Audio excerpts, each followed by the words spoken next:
Welcome in, everybody. Glad you're along. I have no idea what show this is. Mark, you'll let me know afterward. 300 and, I don't know, 15, 18, somewhere in there.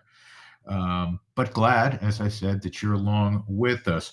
Ryan Spilborghs in a little bit. We're going to talk football. We're going to talk Major League Baseball playoffs. Got the sweatshirt on today because it's chilly out. I mean, fall descended a little bit today, but it's crisp, good sleeping weather. All right. Want to thank my sponsors as always. First of all, Steel, been with me since day one. They're awesome product for every season, especially this one. In fact, Michelle asked me yesterday, hey, can you make sure the blower is ready to go because we got to clean out some leaves that have strewn up near the front walkway. And so I kind of plugged in the battery, put the pack in, and the blower's ready to go. It's awesome. Steel products, man, they're the best. Steel USA, STIHL, that's where you go shopping, and they're going to help you have the most pristine yard, the best house, the best looking property in the neighborhood. STIHL, steelusa.com, steeldealers.com is where you will find your local dealer. Huntington Bank, they're awesome. They're terrific. And whatever your banking needs are, they're going to take care of you. And they're popping up, as I like to say, in every neighborhood in our state. And they have a local feel to them. So we're presented by Huntington Bank, where banking just clicks. Try asterisk free checking with no monthly maintenance fee, no matter what. So Colorado, it's your money. So keep more of it. Make the switch today at huntington.com/yourmoney. Huntington.com/yourmoney. All right, we're underway. I'm going to talk football here. Great win for the Broncos on Sunday in Philadelphia. Did not look through the first three quarters like that was going to happen, but it did. So you give the Broncos credit. You got to give them a lot of credit. Was it the biggest win in the Sean Payton era? Yeah, probably. Defending Super Bowl champions, they're unbeaten. You're going to Philadelphia on your way to London, and it didn't look probable, as I said, for the first three quarters, but you found a way. And that's why you like Bo Nix. And overall, I want to go back to the preseason, where in some quarters, Sean Payton was criticized, albeit mildly, talking about a Super Bowl, talking about Bo Nix being, and I forget what the exact quote was, a top 4 or 5 quarterback potentially in the league. I have no problem with it. Here the Broncos sit at 3-2, 5 weeks in. I think what you're communicating to your players, and make no mistake, most of the time when coaches are answering questions from the media, or if they get up and make a statement, it's not for the masses to hear, for you and I, for members of the media. It's most often directed at the players inside a clubhouse, inside a locker room. And I think what Sean Payton clearly and obviously was stating is that he believes that there's a Super Bowl championship in the near future for his team, and he wants every player in the organization to believe that. He also wants them to believe in their quarterback, which is understandable. Do you mind little kitten in the background? I do. You're okay. See, it's my son's cat. We're babysitting. So anyhow, I digress. Him saying Bo Nix, a top 4 or 5 quarterback, or that's a potential to be, that gets you to raise your eyebrow. But inside that locker room, they're saying, yeah, man, our head coach who knows quarterbacks, he believes in Bo Nix. We believe now in Bo Nix. And Bo Nix is going to believe that much more in Bo Nix. So I don't think Bo Nix ever has a problem believing in himself. When it came to winning time, Bo Nix had the answers, and the Broncos knock off Philadelphia on the road. Great win. Building block win. It also brought me to something else in light of some of the other final scores on this 5th weekend of the NFL season. So Philadelphia loses, and they were 4-0. Baltimore right now is a disaster. They're 1-4. They're playing without Lamar Jackson. Probably will play without Lamar Jackson, given the hamstring situation next week. Buffalo loses to Drake May in New England at home. And you say, what's going on? There's no great team. There's parity. The NFL wanted parity. I will tell you this, and I'll say it this year, and I can say it next year, and I've probably said a similar version of what I'm about to state in years past. It's very, very difficult in football in particular when you're playing 17 weeks, 17 games in 18 weeks, if you will, to play at a fever pitch at an elite level all 17 ball games. It's really difficult, even for the teams that we know are really, really good. So is it disappointing if you wake up in Western New York that Buffalo lost at home to New England yesterday? Of course it is. Does that derail them as a Super Bowl candidate, as maybe even a Super Bowl favorite? I don't think so. I think it underscores again how difficult it is to win week out and week in and week out in the NFL, because there are no monumental mismatches. If you think New Orleans or Tennessee, who won this weekend, both of those clubs, and I know New Orleans beat my Giants, that's no great shakes, but the point being, if you take the best and the perceived worst in the NFL, the talent level disparity is like this. Now, if Ohio State goes and lines up against McNeese State, and I don't even know what McNeese State's record is, and I don't know why I always pick on McNeese State, but you get my point. The talent disparity is going to be like this, and Ohio State can't lose that game. They just can't. They have so many more high-quality football players than McNeese. But in the NFL, again, it's like this. And it's hard to play at this elite level for 17 games, to have the proper focus. They have the motivation, but it's just really difficult. So I don't freak out when an elite team loses, even if they lose at home as Buffalo did. As Philadelphia fans, who probably are losing their minds now because the Eagles lost and the Phillies lost as we tape this on a Monday morning at home. We'll get to baseball in a moment. But, that's my take. But from the Broncos' perspective, it's a great win. It's a great win. And now you go to London and see what transpires even farther from home. But I'm sure that was a fun flight for the Broncos heading over to London. One of the other things that took place on Sunday was Arizona giving a football game away, a game that they led 21-3. And part of that, and the thing that's getting the most attention is when Emari Demercado dropped the ball around the goal line. Number one, like every person out there, I'm like, how does this shit keep happening? Because it happened a week ago. And you would think that every coach, not just in the NFL, but in college football, would remind all of their players, skill position players most notably, because they're going to have the ball, that you hand it to a referee, run it through the back line, run it all the way back to the head coach and hand them the football. Whatever language you want to use that clearly stipulates, do not drop the ball in the end zone. Make sure you have scored. Even practice it. You know what? You want to make it fun. You want to make it funny, but you want to get your point across. We're going to start out practice today, right after we stretch. Every skill guy and we're going to do this a few times. We're going to start from the 30-yard line. We'll get some gassers in. Boom. Run through the end zone and have some guy, because every staff put on a striped jersey in the back of the end zone, and you have to hand them the football. Or put a coach on the sideline at the 40-yard line, run all the way through to the end zone, and then jog down and hand it to that coach. I'd practice it, because that'll get the point across. I mean, it's ridiculous. It's ridiculous that this keeps happening.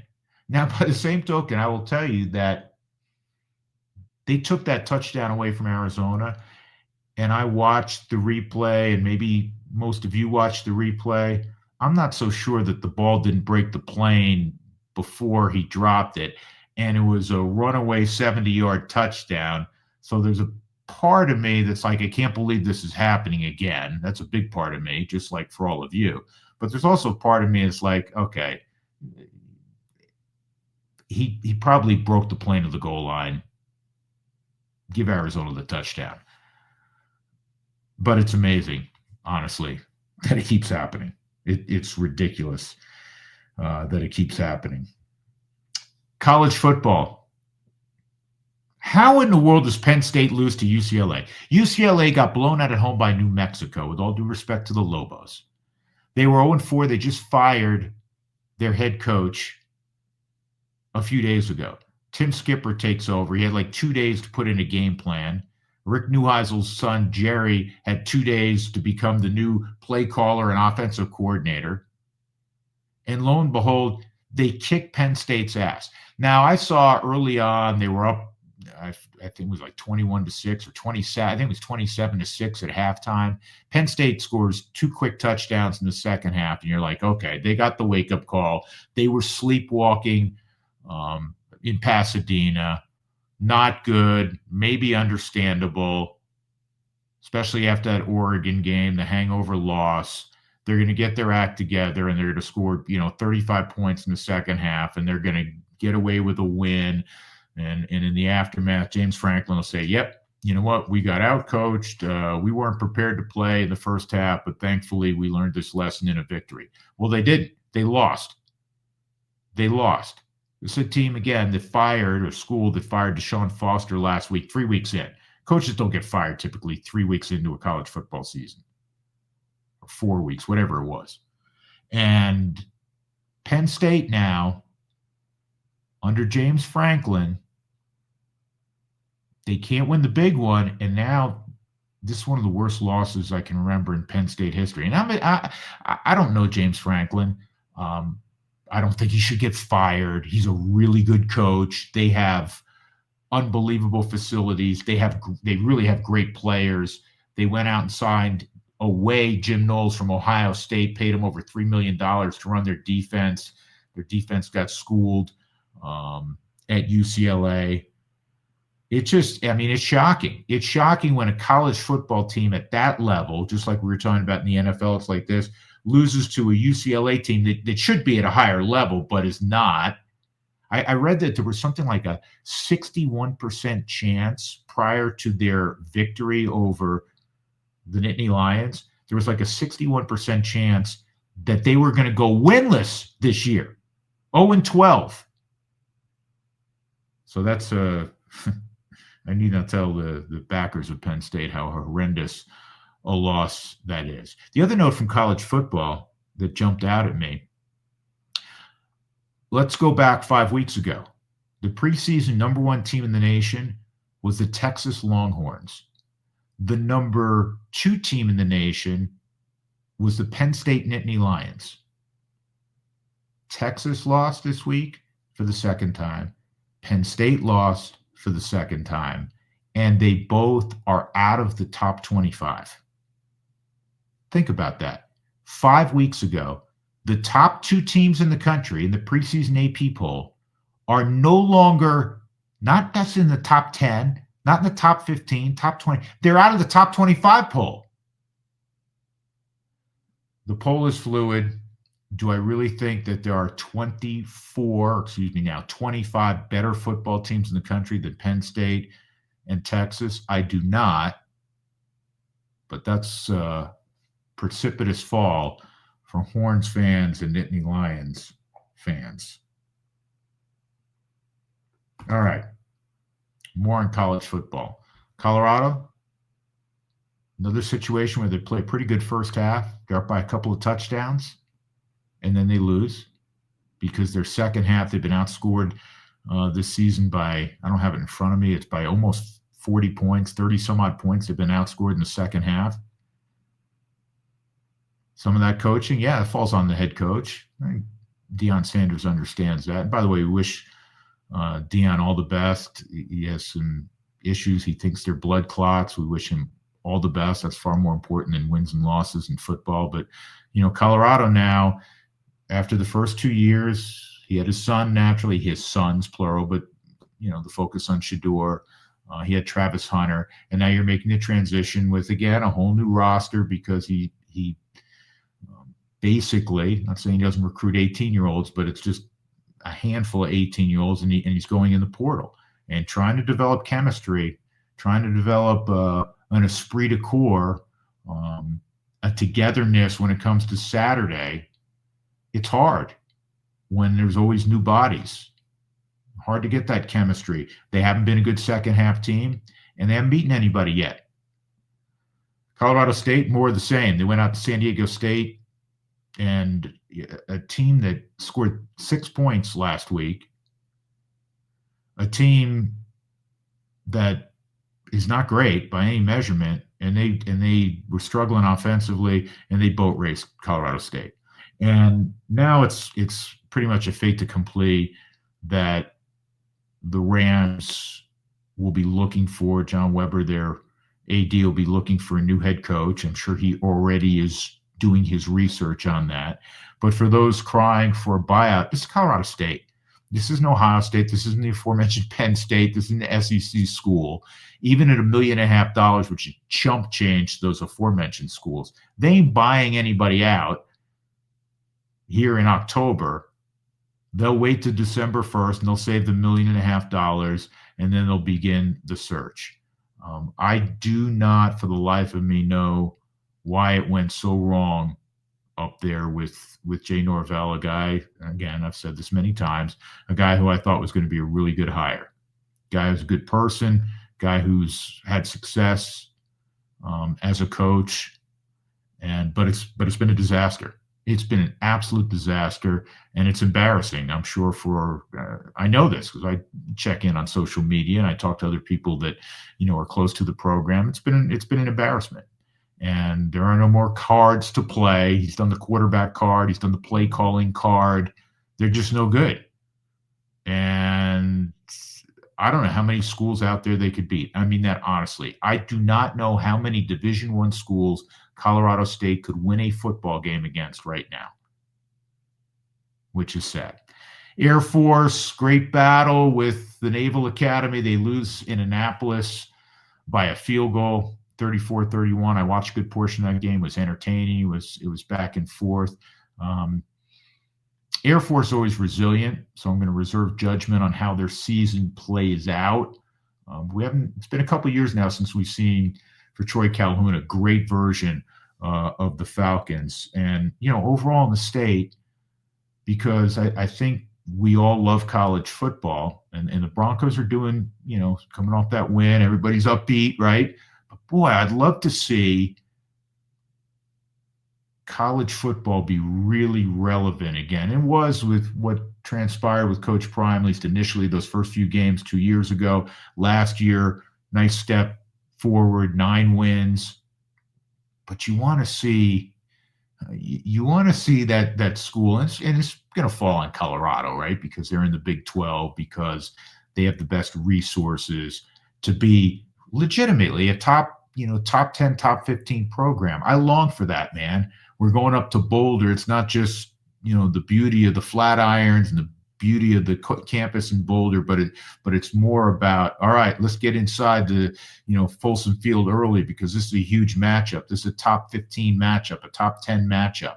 I remember those days in the 90s and the early 2000s. It was fun. I remember the Sonny Lubick era very well in Fort Collins, where on a handful of occasions they were a top 20 team. I think finished one year 14th in the country. And they were playing important games. Air Force, same deal. I miss those days. All right, on to baseball. We're taping this on a Monday, so forgive me because I don't know what's going to happen tonight. 2 National League games going on in the division series tonight. But very quickly, Toronto has the 2-0 lead on the Yankees. It's all my New York friends are beside themselves. The Yankees have gotten blown out in 2 games. All year in games that the Yankees have played in Toronto, the Jays have averaged better than 8 runs a game, and that continued in the postseason. So the Yankees now have to win 3 straight. Don't necessarily see that happening. They're really susceptible also to left-handed pitching. And if Toronto gets past the Yankees, they hope to get back, one of their two best players in Bo Bichette. And they're playing this series without Bo Bichette. The other American League Series, Seattle and Detroit, it's 1-1 as we tape again today, going back to Detroit, low-scoring games. And I think that'll continue because both teams can really, really pitch. I like Seattle to represent the American League. I don't know if I did this whole production piece. I know I did it on television. I don't know if I did it on this podcast, but I like Seattle in terms of that lineup, in terms of the depth of that rotation and that bullpen. I think on paper they're the best team in the American League. Doesn't mean they'll be the team that emerges, but it's the team that I'm picking to emerge. National League, the team that I picked for a while in the National League, even going back probably to April, is Philadelphia, because the Rockies saw the Phillies early this season. And my goodness, I mean, they're starting pitching with the two lefties in Sanchez and Suarez. They're going to miss, obviously, Wheeler. That's a huge omission. But they have a lot of depth. They added a bullpen piece or two. The lineup is all veteran guys. They can hit the ball over the wall with Schwarber and Harper, and you have Trey Turner up front. You have Nick Castellanos. So I'm still going to go with Philadelphia. I know they lost in Game 1 to the Dodgers. I give Dave Roberts a lot of credit in this regard. He has a great deal of talent at his disposal, but what's been a weakness all year has been the bullpen, which, I mean, every part of the Dodgers was supposed to be a strength. They spent a ton of money on their bullpen. They've had injuries and they've had underachievement. And so now he's taking two pieces of his rotation, including a really young kid in Sasaki, and he's put him back at the end of the game. So Sasaki's rolling out of the pen with a little smile on his face, throwing 100 with the split and the slider, and it's nasty, even though that's never been his role. And they also threw Tyler Glasnow down there. So he may go, that's the great thing about postseason baseball. However you played the 162 does not matter. Whoever was the seventh inning guy or the eighth inning guy, or even now as we're looking at the Dodgers, the ninth inning guy, you can scrap that and say, we're trying to win each night. It is Game 7 of the World Series, and that's how we're going to play it. So he has two starters down there in the bullpen, in Glasnow and Sasaki. And they won Game 1. I'm still going to pick the Phils to come out of the National League. That takes us to the other National League Series and a team that's been such a great story and a fun story because they're small market, because they keep losing players, but they keep winning, and that's Pat Murphy's Milwaukee Brewers. They put the ball in the play. They're gritty. They take the extra base. All of the little baseball nuance things they do.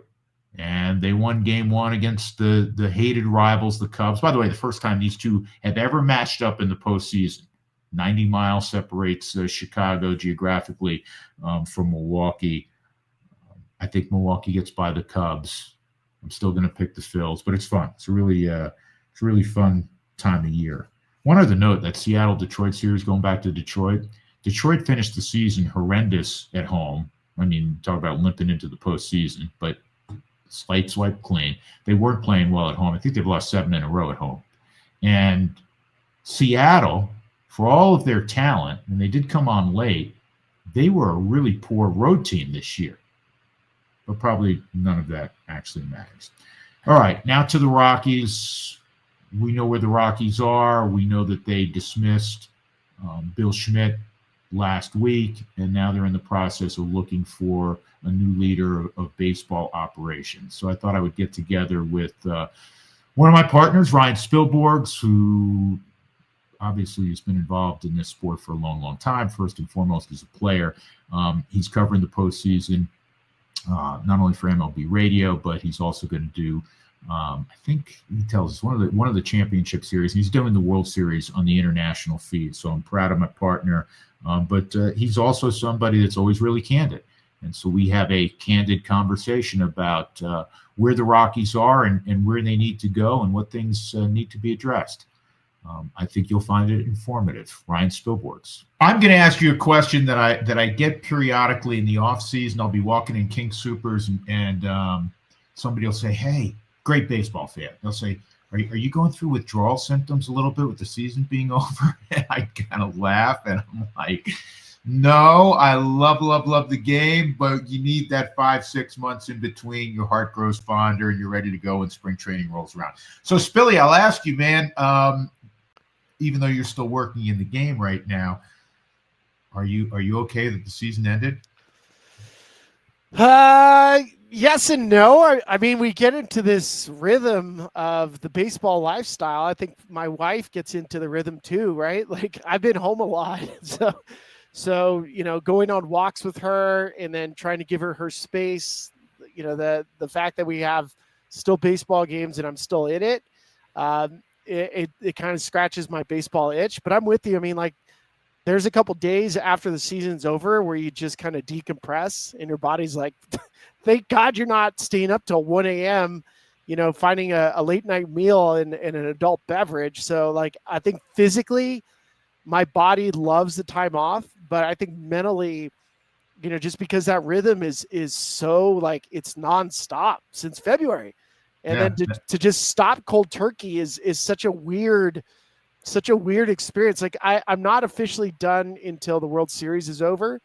So for me, like I'm still kind of in go mode because I'm still paying attention to all the games.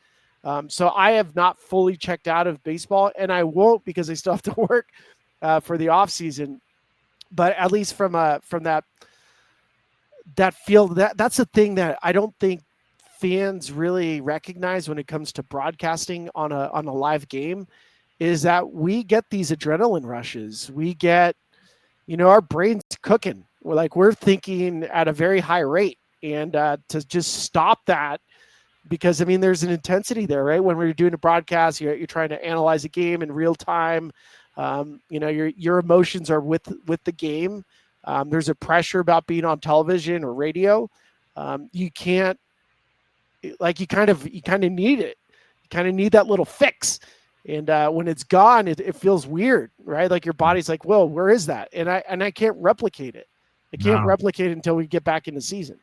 No, and it's funny because you lived for a long period of time as an athlete, and you can never replicate competition. You can't replicate clubhouse. And in doing what we do now, you can't and it's why we love it so much. Even in the dark years, you can't replicate, what we do. And it's funny, Spilly, on Tuesday evening, it dawned on me, okay, I have not worked 2 straight days. The only time that occurred this year was during the All-Star break, and I took a few games off in addition, so I had a week off basically. Otherwise, you never have more than 1 day off in a row. No, and that's why I like it. I mean, that's why I like it. I mean, we stay active because we don't, yesterday I took a nap. I was like, what is that? That this weekend I'll get a chance to see, my daughter play soccer games and have nowhere to go. So I'm going to go for a hike. I mean, like there's a bunch of things that we don't normally do during the regular season because we just don't have the time for it. That when you do get the chance to, have the quality family time, it's really nice. But at the same time, you're still like wondering, I have to do something. Like don't I have somewhere to be? Isn't there something to do? And the answer right now, in a small part is no, you don't have anything to do. You can relax. You and I are taping this on a Friday. I'm already friggin' bored. I'm going on vacation next week for about 10 days. But yeah, I mean, we get so engrossed and ingrained in how our lives work. Especially, you work all day to get ready to go to the ballpark. You go to the ballpark, then you do a game, and then you have to unwind after. You can't just run home. It's like you said earlier. You go try to find a bite and an adult beverage. All right, the Rockies, not unexpectedly, made news, and the news was that Billy Schmidt stepped down. I don't think that was unexpected. The thing I point out is that it's not just this year. The last 7 years have been suboptimal, to be kind. What's your take on it, and what's your initial reaction? I'm sure you're speaking on MLB radio about it this week as well. I think it's a necessary change. Like I've known Bill Schmidt my entire professional career. He was, part of the front office when they drafted me in 2002. I have a friendship with Bill, but at the same time, I mean, like Rockies organizationally needed some changes. It's just a fact. I mean, I have the pleasure of doing, national broadcast games and being around the game and seeing every single team inside and out. I know all the executives. I know basically all the owners. And I know that the Rockies are not caught up to status quo with the rest of the league. And some change was necessary. I mean, did I want to see the Rockies lose 119? No. Do I want to see somebody lose their job? No. But I also felt, in order for the Rockies to move forward and start to compete again, because they haven't been competitive in the last 6 years. They just haven't. There's no way around it. That change was necessary. And so, I'm hopeful. I'm actually, kind of excited to see what happens. I don't know what's going to happen. I don't know how far they're going to go. I don't know what the Montforts are going to choose to do. My, from the outside, if I was unbiased, is that you have to make wholesale changes. Now, is that promotions from within? I'm sure there's going to be some, but I'd like to see some new blood from the outside. There's some really, forward-thinking executives and people that are outside of Colorado that would sprint to this opportunity, because this is an A+ job. This is probably the most desirable job in baseball, is working in Colorado because of the fan base, because of the opportunity to crack the altitude code, and then to start basically, and I don't want to call it from scratch because I don't think that's fair to the previous regimes, but there are things that you can improve upon. There's a lot of spots where they can get better, they can add, and I want to see what happens. I mean, like what was happening for the last couple of years is not working, so you can't keep repeating it over and over again.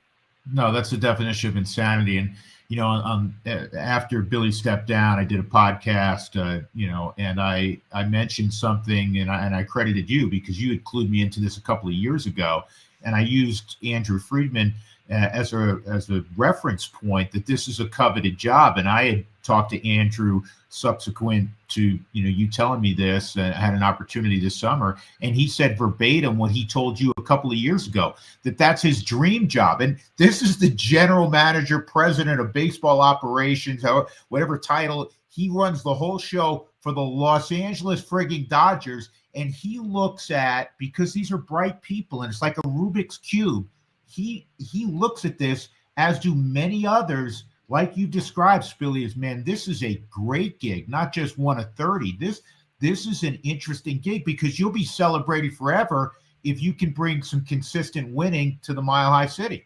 Yeah, I had an executive text me the other day saying, Spilly, this, Colorado's a sleeping giant. And it's kind of cool to hear that, because I think when you're in it, and I think part of the problem that we've had in Colorado is, I think, perspective is they've been in this for so long that they see the problems that they're having, and they assume that nobody wants to be a part of that. Like, it's so hard to win at altitude. It's so hard to compete against the Dodgers and the Giants and the Padres that are probably going to outspend you. Why would you want to do this? This seems impossible. But the reality is this is exciting. Like, this is a ball club with good bones. Your opportunity to do some, refurbishing around the edges. There's not a lot of overhauling here. It's just improvements among all the different channels. So I think that's the part where I'm hopeful, and I feel like I got that sense from Walker Montfort, who's kind of been tasked with making some of these changes, is that I think he realizes too is that by opening up the opportunity here, you're gonna get pick of the litter, because Colorado is, like I said, it's an A+ spot. Executives want to be here. They want to raise their families here. They want to enjoy Colorado and all it has to offer. The fan base is incredible. Every night you have 30,000, and then you're in a division where, I mean, you can be creative. You can do stuff here that maybe you couldn't do if you were to take over the Yankees, or take over the Dodgers. You might not be able to even implement some of these new thoughts. So I think that's why when I say this, like, this is a dream job for virtually any executive that is interested in coming to Colorado.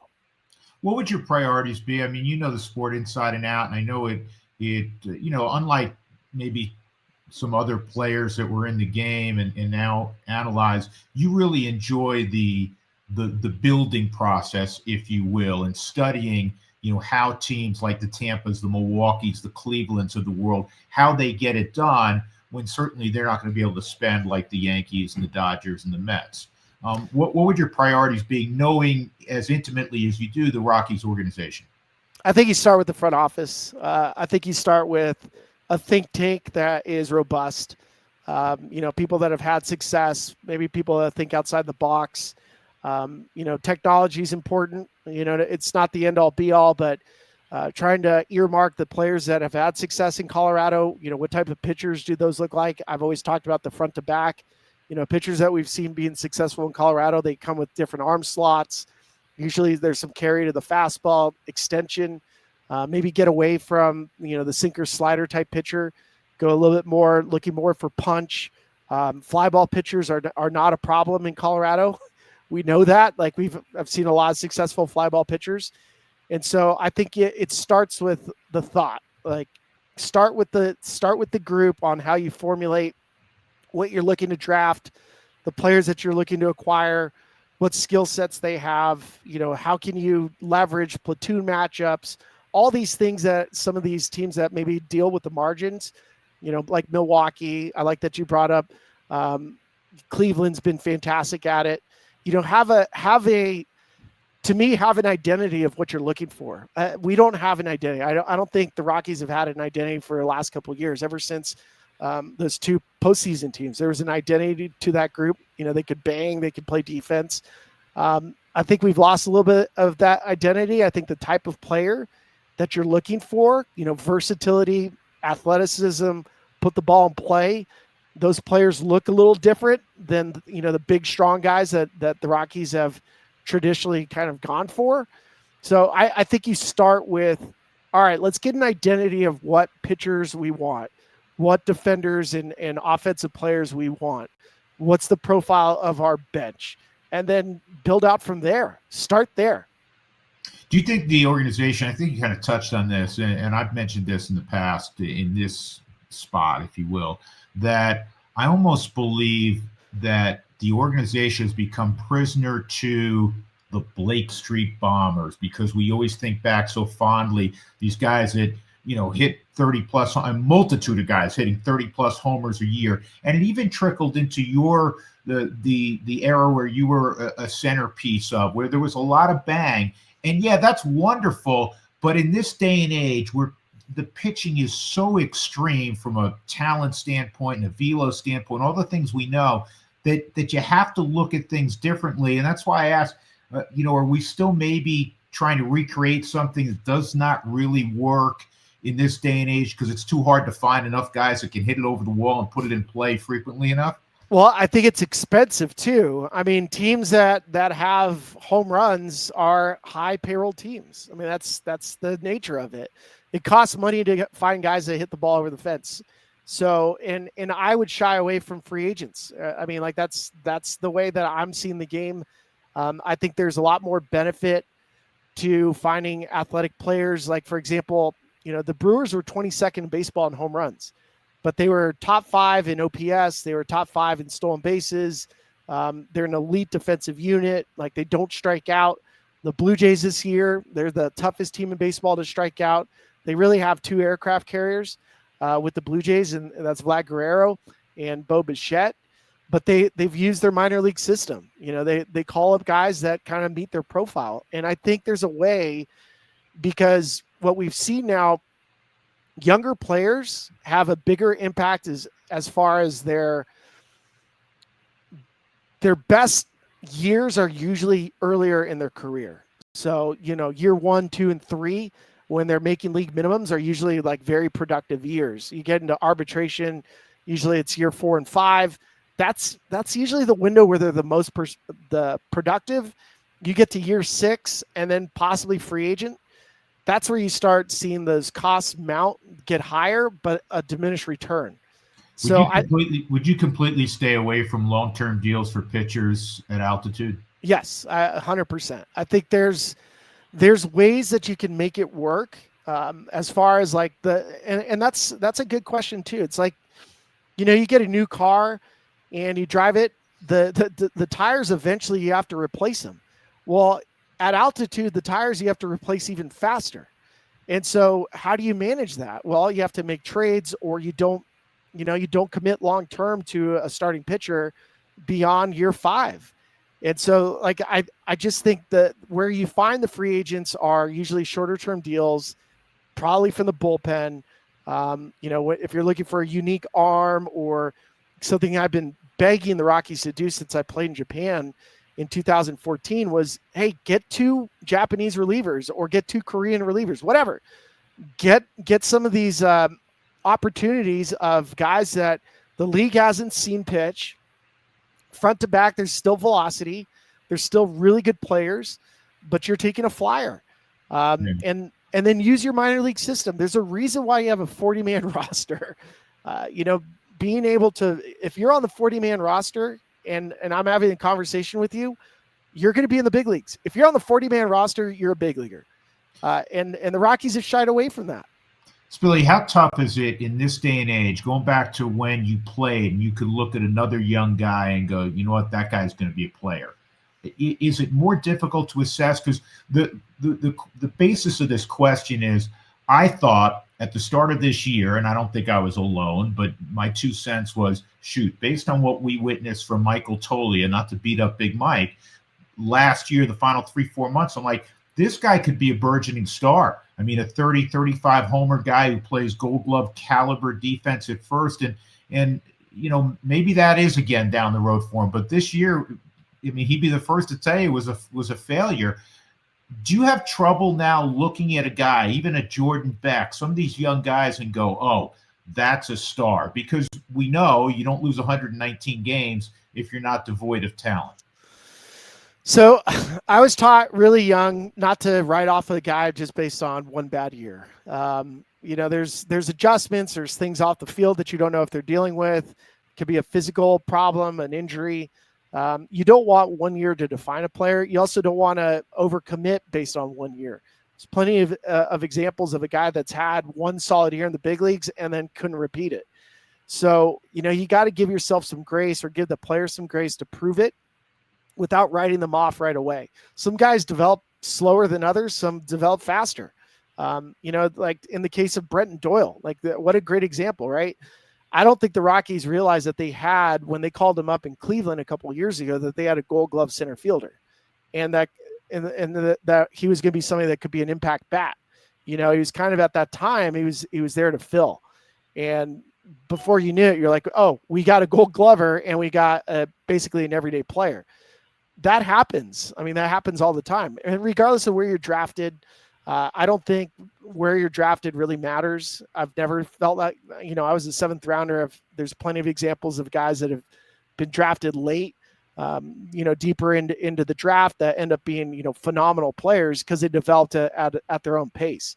So, what I'm always looking for, I think I value success. When I see a player, like if I think they are able to repeat it, is strike zone discipline. That's something that never goes away. It travels on the road. The guys that have the best success in the big leagues are usually, a lower strikeout rate. They make contact on balls in the strike zone, and they have a higher than league average walk rate. Now you have the exceptions to the rule, which is, like a Luis Ariz or a Stephen Kwan. But again, those are way on one side. So yeah, they're outliers. Yeah, but like, for example, I'll give you a player that turned into an unbelievable guy. It was Austin Riley. If you look at Austin Riley, his strikeout rate his first year was 36%. And the next year it comes back with a shorter swing and he turns into an all-star and an MVP hopeful. So you have to let these players fail at the big leagues so they can make the adjustment, because AAA and AA, we know this, it's the biggest gap we've ever seen as far as like the pitching that you face in the minor leagues versus what you see in the big leagues. And we're also seeing, like, you might have a 25% strikeout rate in the minor leagues, some guys will see that number drop down significantly once they get to the big leagues because the strike zone's tighter. And they learn, they're like, oh, I don't have to chase that pitch because some of the umpiring's not as good in the minor leagues. So again, like I don't want to put too much stock into the minor leagues and their numbers. What I want to put stock into is quality of contact, command in the strike zone, attention to detail, work ethic. Like those are the things that end up mattering over time. In terms of the current roster, because I'm a huge believer, I said this when you and I are sitting there and Huey and Sully doing the games, that a couple of things. When it comes to Chase, that's a lot of that is a DNA thing, right? And then the second part is baseball in particular, really all sports, about talent. You got to have talent to win. You could take Connie Mack, you could take Tony La Russa, Bruce Bochy, whoever you think are the greatest managers in the history of the game. You got to have talent. And if you're short on talent, now you go to talent acquisition. So my question is, would everyone on this roster, if you were playing GM, be available for talent acquisition potentially? No question. One of the great examples I got was a couple years ago. I believe it was Mike Hazen took over the Diamondbacks, and it was public. He said everybody on the roster is available. And part of the reason why he did that was he wanted to assess what his values were. If he said nobody was available or there's a handful of players available, he wouldn't know who his best players are. Like the league will tell you, hey, we're really interested in Gerardo Perdomo, or we really like so-and-so. And you're like, wait, they like that guy more than this guy? We had this guy as being the most talented, and the league's telling you no. So I think it gives you a way to kind of value what you have. So yeah, I mean, 100%.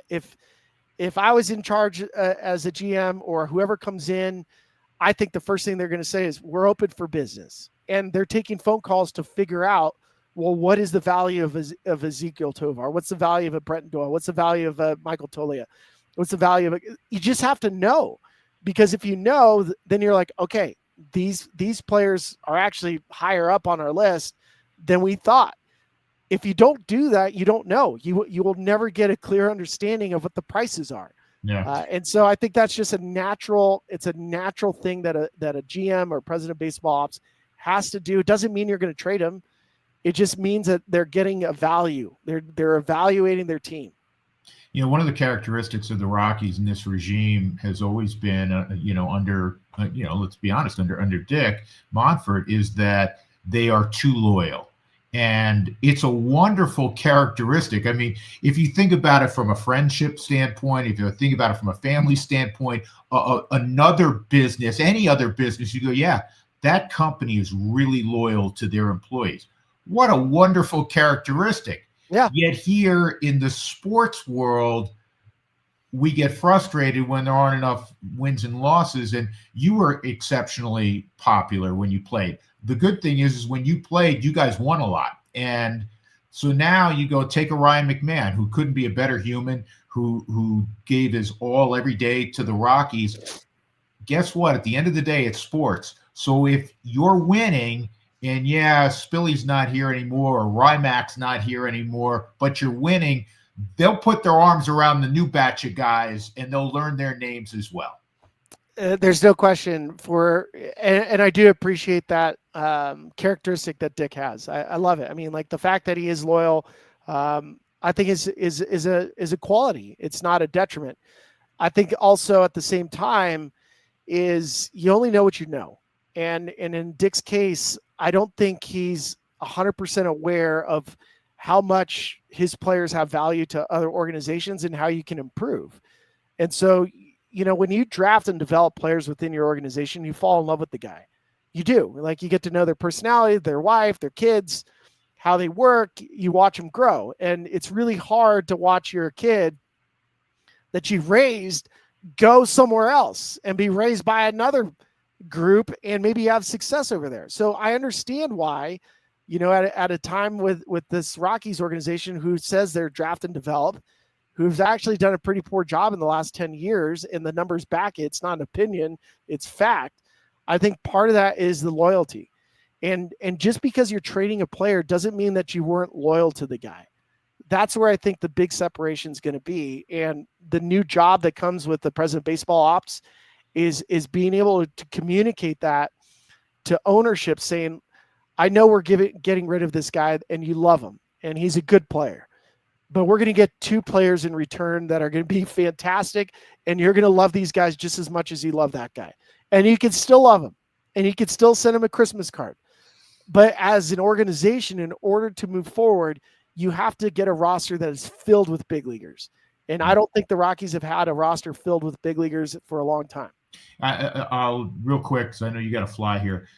There was a game you and I were doing, and you were looking at the roster. I don't know if it was the Padres, Spilly. It was a good team, and you were looking at their roster, and you go, okay, that guy was homegrown, but this guy came from here. This guy was a trade. This guy was a trade. It wasn't a bunch of free agents, but it was utilizing your assets. And we know AJ Preller's on the extreme of, he'll trade top prospects to bring back a proven commodity. And I know they just got, bounced out of the postseason, but they've been consistently good to very good the last few years. And we know the Rockies fans would embrace that. Roster construction, it's not a singular type of activity, if you will.